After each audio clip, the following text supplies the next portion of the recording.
Hello friends, welcome to YouTube channel Focus Defence by Final Study. আমাদের Focus Defence YouTube channel প্রত্যেককে স্বাগত, যেখানে আমরা তোমাদের এসএসসি জিডি যে কোনো ডিফেন্সের এক্সাম, ডাব্লিউবিপি কেপির মতো পুলিশ এক্সামের প্রিপারেশন করিয়ে থাকি, ঠিক আছে, সম্পূর্ণ বিনামূল্যে। তো তোমরা জানো যে আমাদের যে এসএসসি জিডি যে সিরিজ চলছিল, ঠিক আছে, তার 9 নম্বর পার্ট কিন্তু আমাদের অলরেডি হয়ে গেছে। আজকে আমাদের 10 নম্বর পার্ট, যেখানে কিন্তু আমরা 10 নম্বর পার্টে 2024-এর এসএসসি জিডির যে প্রিভিয়াস ইয়ার কোশ্চেন, যেটা আমাদের খুবই গুরুত্বপূর্ণ এইবার এক্সামের জন্য, সেগুলো নিয়ে আলোচনা করব। যারা আগের দিনের ভিডিওতে বুঝতে আশা করি তোমাদের আমি উত্তর দিতে পেরেছি যে না, এটা একদম সম্পূর্ণ রিয়েল, এবং একদম কোশ্চেন আইডি ফাইডি দিয়ে সব একদম সঠিক দেখিয়ে দিয়েছি যে না, রিয়েল কোশ্চেন কিন্তু তোমাদের সঙ্গে আলোচনা করা হচ্ছে, যেগুলো কিন্তু রিয়েল অ্যান্সার কি, ঠিক আছে। তো তোমরা এগুলো মন দিয়ে করো, আশা করি কাজে লাগবে। আজকের প্রথম প্রশ্ন কি বলেছে, শুঙ্গদের দ্বারা ব্যবহৃত লিপিটি ব্রাহ্মীর একটি রূপ ছিল, এটি ড্যাশ লেখার জন্য ব্যবহৃত হয়েছিল। কি লেখার জন্য? সংস্কৃত লেখার জন্য কিন্তু ব্যবহার করা হয়েছিল। এটা সংস্কৃত লেখার জন্য ব্যবহার করা হয়েছিল। 2 জায়গায় কোশ্চেন। নেক্সট কোশ্চেন, ভারতের প্রথম পঞ্চবার্ষিকী পরিকল্পনা ড্যাশের উপর ভিত্তি করেছিল। কিসের উপর প্রথম পঞ্চবার্ষিকী পরিকল্পনা কিসের উপর ভিত্তি করে তৈরি করা হয়েছিল? সঠিক উত্তর কিন্তু হয়ে যাবে Harrod Domar model. Very very important. আগেও এই কোশ্চেনটা কিন্তু এসেছে আমার মনে হচ্ছে, আগেও কিন্তু কোনো একটা শিফটে এই কোশ্চেনটা এসে গেছে, তোমাদের আমরা আলোচনা করেছি, ঠিক আছে। হ্যারাড ডোমার মডেল কিন্তু হবে সঠিক উত্তর। নেক্সট কোশ্চেন কি, ভারতীয় ক্রীড়াবিদ অরুণা মিশ্র কোন খেলাটি খেলেন? ভারতীয় ক্রীড়াবিদ অরুণা মিশ্র কোন খেলার সাথে যুক্ত? আচ্ছা, আমি প্রতিটা দিন একই কথা বলছি, কে কোন খেলার সাথে যুক্ত, বাদ্যযন্ত্রের সাথে যুক্ত, একদম কিন্তু মিস করবে না। যাদের কাছে এইসব নোটস নেই তারা একটু কমেন্ট করে জানাও যে আমাদের কাছে স্ট্র্যাটেজিকের নোটস নেই, ঠিক আছে। আমরা কিছু কিছু প্রোভাইড করার চেষ্টা করবো। আমাদের নোট আছে, যেগুলো কিন্তু সুন্দরভাবে সাজানো, যেগুলো কিন্তু তোমরা খুবই অল্প প্রাইসে কিনে নিতে পারো, ঠিক আছে, একদম অল্প প্রাইসে, কিন্তু পরপর সাজানো, কোনো ভুল কোনো কিছু মিস নেই তাতে, ঠিক আছে। আমাদের নতুন বই তৈরি হচ্ছে, সেই বইয়ের জন্য রেডি করা হচ্ছে, তো এখনও বইটা আসেনি, তবে তোমরা জাস্ট পিডিএফ হিসেবে সেগুলো পারচেস করতে পারো, ঠিক আছে। তো ভারতীয় ক্রীড়াবিদ অরুণা মিশ্র কোন খেলার সাথে যুক্ত? বক্সিংয়ের সাথে কিন্তু যুক্ত। দেখো, আমরা ক্রিকেট, ফুটবল এগুলো মোটামুটি জানি যে কে কোন খেলার সাথে যুক্ত, কিন্তু এই যে বক্সিং, তারপরে সাঁতার বা অন্যান্য যে খেলাগুলো আছে, এগুলো কিন্তু আমাদের আস্তে আস্তে জানতে হবে, এগুলো কিন্তু ইম্পর্টেন্ট। নেক্সট কোশ্চেন কি, 4 দাগের কোশ্চেন, সরকারি ড্যাশ হলো সব সরকারের প্রত্যাশিত প্রাপ্তি এবং প্রত্যাশিত ব্যয়ের একটি বিবৃতি, যা প্রবৃদ্ধি ও স্থিতিশীলতার দ্বৈত লক্ষ্য অর্জনের জন্য সরকারি বাজেট নীতি পেশ করে। সঠিক উত্তর কি হবে? বাজেট কিন্তু এটা সরকারের একটা প্রত্যাশিত প্রাপ্তি, ঠিক আছে, এটা কিন্তু মাথায় রাখবে।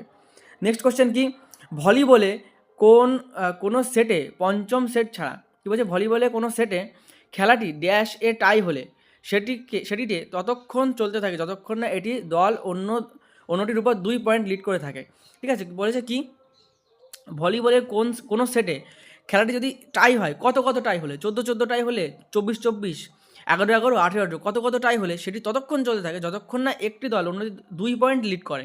আমরা জানি যে নাকি 1 পয়েন্ট লিড করলে সাধারণত হয়ে যায় যে 14 বলের পরে গেম বল আসে, সেই গেম বলে 14 ধরো দুজনেরই হয়ে রয়েছে, তারপরে যে গেম বলে পয়েন্ট নিতে পারবে সেই কিন্তু হয়ে যায় উইনার, সেই দল। কিন্তু এখানে বলেছে টাই হলে 2 পয়েন্ট এগিয়ে থাকতে হবে, তোমার যদি 24 হয়, তাহলে তোমাকে আরও 2 পয়েন্ট এগিয়ে 2 গেম বল এরকম হবে, সেইভাবে কিন্তু করা হয়। তাহলে এইটা সঠিক কিন্তু হবে 24 সেটে, ঠিক আছে। 24 যখন টাই হবে তখন, এই দলেরও 24, ওই দলেরও 24। 6 দাগের কোশ্চেন, 2023 সালের অক্টোবর অনুযায়ী নিম্নলিখিতের মধ্যে কে উড়িষ্যার রাজ্যপাল ছিলেন? উড়িষ্যার রাজ্যপাল, সঠিক উত্তর কিন্তু হয়ে যাবে রঘুবর দাস, হয়ে যাবে সঠিক উত্তর।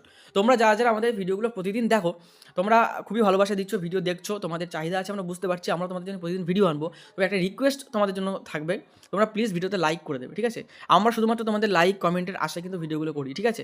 দেখতে পাচ্ছ আমাদের চ্যানেলটা খুবই ছোটো, তোমরা ভিডিও দেখবে, এবং আমরা অনেক বড় যারা এই ফিল্ডে আছে, এসএসসি জিডি ডাব্লিউবি কেপি ফিল্ডে আছে, তাদের ভিডিও আমাদের চ্যানেলে আনার চেষ্টা করবো, তাদের সাথে আমাদের কথা হচ্ছে, যা তোমাদের ফিটনেস কীভাবে তোমরা ঠিকঠাক থাকবে, ফিল্ডে কীভাবে কাজ করবে, সেগুলো তোমাদেরকে কিন্তু গাইড করে দেবে, ঠিক আছে। তো তোমাদের জন্য আমরা সব কিছু করতে পারি। আর যারা আমাদের প্রথম চ্যানেল ফাইনাল স্টাডি, যারা কিন্তু প্রায় 9,500 সাবস্ক্রাইবারের বেশি আছে, তোমরা কিন্তু ওই চ্যানেলটা ভিজিট করতে পারো, ওখানে সমস্ত চাকরির আপডেট সব কিছু পাবে। এবং আমাদের এই চ্যানেলটা শুধুমাত্র ডিফেন্স এবং ডাব্লিউবি কেপি পুলিশ এই ধরনের এক্সামের জন্য কিন্তু তোমাদের করা হয়েছে, যেখানে প্রিপারেশন করানো হবে, সাথে সাথে তোমাদের নোটিফিকেশনও দেওয়া হবে।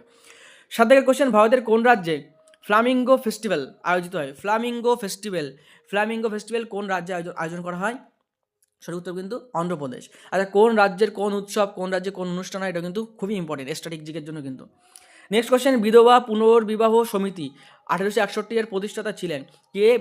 বিধবা পুনর্বিবাহ সমিতি তোমাদের প্রতিষ্ঠা করেন, ঠিক আছে। আচ্ছা, বিধবা বিবাহ আইন কে করেন? নিশ্চয়ই তোমরা জানো, ঠিক আছে।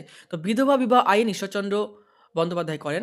তো তার যদি এখানে নাম থাকে, তোমরা কিন্তু অনেক সময় কনফিউশন কী বলো, যে বিধবা পুনর্বিবাহ বিধবা বিবাহ দিয়েছে, ঠিক আছে, ঈশ্বরচন্দ্র দিয়ে দিই, সঠিক উত্তর কিন্তু সেটা হবে, এটা কিন্তু বিধবা পুনর্বিবাহ সমিতি, ঠিক আছে, এটা কিন্তু সঠিক হয়ে যাবে মহাদেব গোবিন্দ রানাডে, MG রানাডে, ঠিক আছে।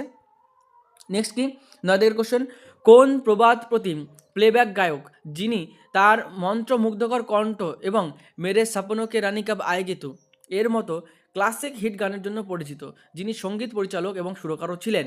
ঠিক আছে, ভেরি ভেরি ইম্পর্টেন্ট একটা কোশ্চেন এবং খুবই জনপ্রিয় গায়ক। অপশান তো তোমরা দেখতেই পাচ্ছ, যেহেতু আমি একদম অরিজিনাল কোশ্চেন সেট নিয়ে আলোচনা করছি, তোমাদের এখানে সব ঠিক ভুল উত্তর সব লেখাই আছে।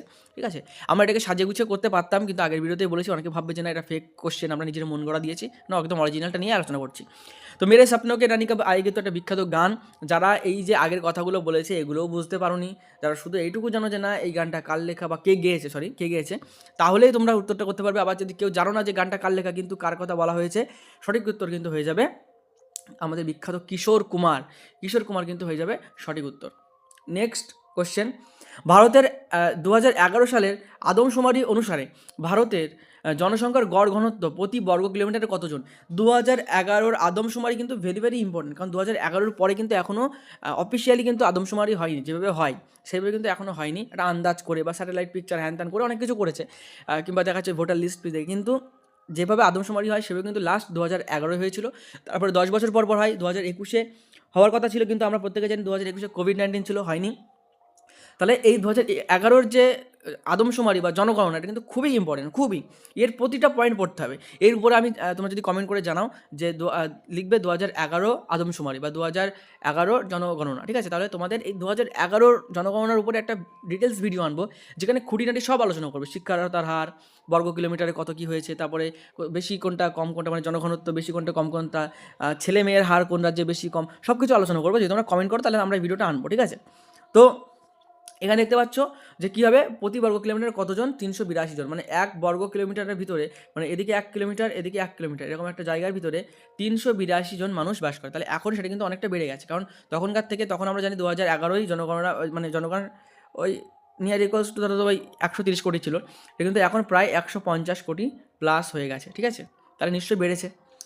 তারপরে কী হবে, দেখো 11 দাগের কোশ্চেন, 2023 সালের ড্যাশ মাসে, কোন মাসে ভারতের কেন্দ্রীয় মন্ত্রিসভা ন্যাশনাল গ্রিন হাইড্রোজেন মিশন অনুমোদন করেন? আচ্ছা, 2023-এর, যেহেতু এটা পরীক্ষাটা 2024 হয়েছিল, 2023-এর যেরকম ইভেন্টসগুলো ইম্পর্টেন্ট ছিল, তোমাদের পরীক্ষাটা যেহেতু 2025-এ হবে, 2024-এর সমস্ত ইভেন্টসগুলো কিন্তু খুবই ইম্পর্টেন্ট। সাথে সাথে 2023-এর মেন ইভেন্টস মানে কি বিশেষ ঘটনাগুলো, যেরকম এখানে তোমার ন্যাশনাল গ্রিন হাইড্রোজেন মিশন অনুমোদন, এটা একটা গুরুত্বপূর্ণ ইভেন্ট, তাহলে এগুলো কিন্তু খুবই ইম্পর্টেন্ট থাকে, এগুলো কিন্তু তোমার কারেন্ট অ্যাফেয়ার্সের ভিতরে পড়ে যায়, ঠিক আছে। তো সঠিক উত্তর কী হবে? জানুয়ারি মাসে কিন্তু 2023 সালের জানুয়ারি মাসে কিন্তু করা হয়, ঠিক আছে। তোমাদের 25-এ পরীক্ষা বলে কিন্তু এই কোশ্চেন ইম্পর্টেন্ট না তা কিন্তু না, এটা একটা গুরুত্বপূর্ণ ইভেন্ট, এটা 23-এও ইম্পর্টেন্ট, 22-এও ইম্পর্টেন্ট, কিন্তু বেশিরভাগ তোমাদের 24-এর মধ্যে দেওয়ার চেষ্টা করবে, তারপরে একটা দুটো 23-এ থাকলেও থাকতে পারে। আর যারা বলছো যে এরকম কোশ্চেন আবার এসএসসি পরীক্ষায় দেয় নাকি, পরীক্ষায় খুব কঠিন কোশ্চেন দেয়, দেখো যে দিয়েছে যেটা সেটাই আমরা বলছি, ঠিক আছে, আমাদের তো বানানো প্রশ্ন না, যেটা দিয়েছে সেটাই আমরা বলছি, না দিলে না দিত।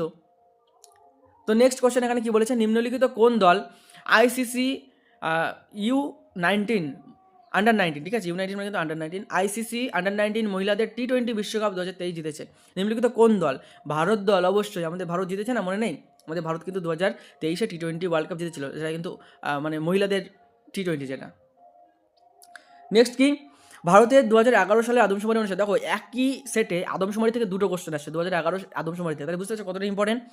ভারতের 2011 সালে আদমশুমারি অনুসারে ভারতের সাক্ষরতার হার কত? একটু আগে বললাম এগুলো নিয়ে আলোচনা করবো, তো দেখো কোশ্চেনের ভিতরে আলোচনা করা হয়ে যাচ্ছে, তবুও ডেডিকেটেড একটা ভিডিও, তার সাথে নোটস থাকবে, নোটসগুলো তোমরা মানে প্রিন্ট আউট করে বা ফোনে রেখে পড়তে পারবে, সেরকম একটা হলে বেটার হয়, ঠিক আছে। তো সঠিক উত্তর কী হবে? 72.99%, 72.99% সাক্ষরতার হার কিন্তু ছিল, মানে 100 জনের ভিতরে প্রায় 73 জন কিন্তু সাক্ষরতা, মানে অন্তত সই করতে পারে, মানে সাক্ষরতার হার তাদের আছে।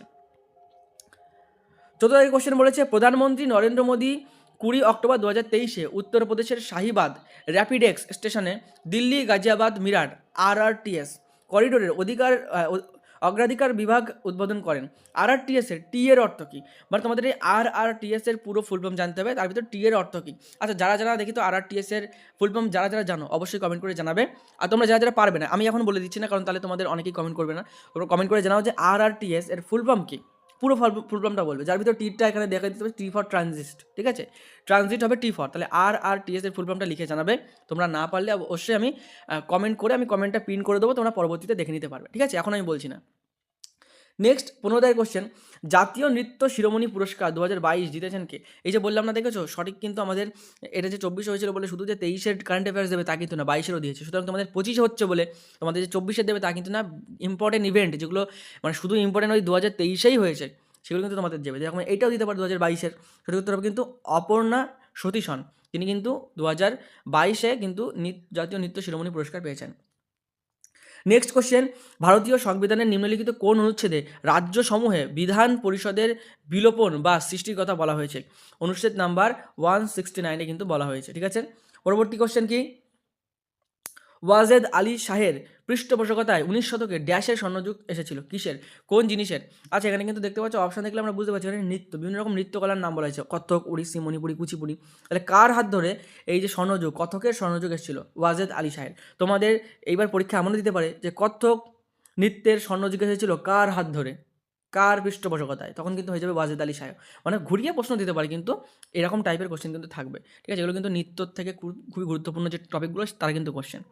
নেক্সট 18 কোশ্চেন আমরা শেষের দিকে চলে এসেছি। আবার বলে দিচ্ছি, যারা ভিডিওটা এখনও লাইক করোনি প্লিজ তোমরা লাইক করো। তোমরা ভিডিও যারা দেখো একটু লাইক করো। এই ভিডিওটা আমি একটা স্পেশাল লাইক টার্গেট দিচ্ছি 50টা লাইক। ঠিক আছে, আমাদের ছোটো চ্যানেল, ছোটো পরিবার, দেখা যাক তোমরা 50টা লাইক করো, তাহলে কিন্তু পরের ভিডিওটা আমি কালকের ভিতরেই দিয়ে দেবো। ঠিক আছে, কালকে সকালের ভিতরে তোমাদের কিন্তু পরের ভিডিও মানে নেক্সট পার্ট কিন্তু চলে আসবে। এভাবে আমরা আমাদের কাছে মনে হয় 24টা পার্ট আছে, 24টা কি 28টা শিফট আছে, সেই 28টা শিফট নিয়ে কিন্তু আমরা আলোচনা করব।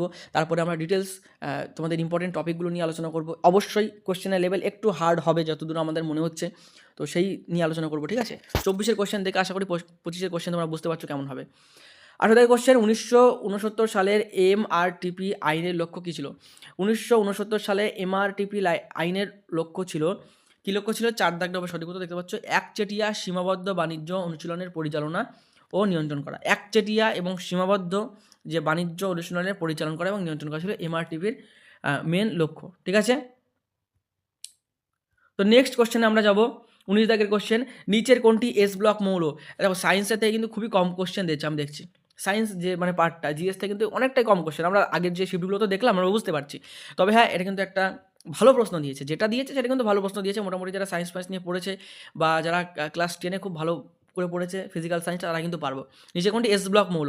আমরা জানি এসপিডিএফ 4টে ব্লক আছে আমাদের পর্যায় সারণীতে, তার ভিতরে এস ব্লক মৌল কোনটা? সঠিক কিন্তু হবে রুবিডিয়াম। দেখো অপশনও দিয়েছে এমন এমন দেখতেই পাচ্ছ। ঠিক আছে, রুবিডিয়াম কিন্তু হয়ে যাবে সঠিক উত্তর। একদম সঠিক মানে একদম সহজ সহজ কিন্তু যে অপশান সেগুলো কিন্তু দেয়নি। ঠিক আছে, নিচের দিকেরগুলো দিয়েছে।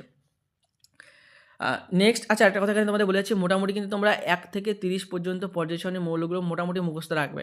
তাছাড়াও এস ব্লকে কী কী মৌল আছে মোটামুটি নামগুলো যেন জানা থাকে, এসপিডিএফে কী কী মৌল আছে এগুলো কিন্তু মোটামুটি যেন জানা থাকে। তাহলে এরকম একটা কোশ্চেন দিলে পুরো কিন্তু ছেড়ে চলে আসতে হবে, কিচ্ছু করতে পারবে না, উপায় থাকবে না।